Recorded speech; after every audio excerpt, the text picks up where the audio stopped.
In Chris Dobko's first 2 years as a UFC football player, the Dinos have pretty much had their way with their rivals from up north. The most recent display of that was Calgary's 56-3 thrashing of the Alberta Golden Bears in last year's conference final. It makes the St. Albert product pretty happy he came south rather than play for his hometown team. When I was finished high school, I put together a highlight tape and I sent it to a bunch of places. And actually, funny story, I was talking to my dad about places where to send it, and he wanted me to send one down to Calgary.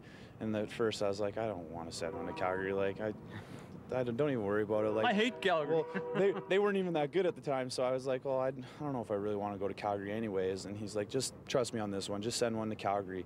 So I sent one down to Calgary, and then 3 weeks later, Neil gives me a call, wants to bring me down for a visit. I went down there. I originally did want to go to Calgary.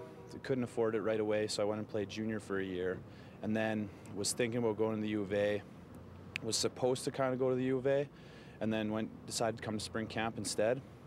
And the rest is history. I got down here, had a good spring camp, and I decided, like, this is where I needed to be. This is where I was going to win the most games, and so far I've been correct. Yeah, this team, since you've been here, has had a lot of success. Yeah, exactly. We've been 2 Vanier Cups. I'm 8-0 against the U of A as being a Dino, so pretty happy with the decision I made. What are the games against the U of A like? Your parents, I guess, obviously can watch you up there, or is there sort of like a grudge match? I'm sure you know a lot of those guys. Oh yeah, I played football with a lot of the guys on the U of A. I don't know, in the first 2 years, I didn't really play very well against the U of A all the time. I don't know why, for whatever reason, I just would struggle, but I mean, this year I had a good exhibition game against the U of A, finally broke my little curse that I had against them. And then my parents also, they come watch every home game I have in Calgary, because it's only a 3-hour drive. Now in his 3rd year as a Dino, Chris Dobko has emerged as the team's leading receiver, picking up where Messrs. Anthony Parker and Nate Kuhorn, both now in the CFL, left off. And it's his hope to again win the Canada West football title, as the Dinos have done in his previous years in Calgary, knowing that that's the first step to getting back into the Vanier Cup.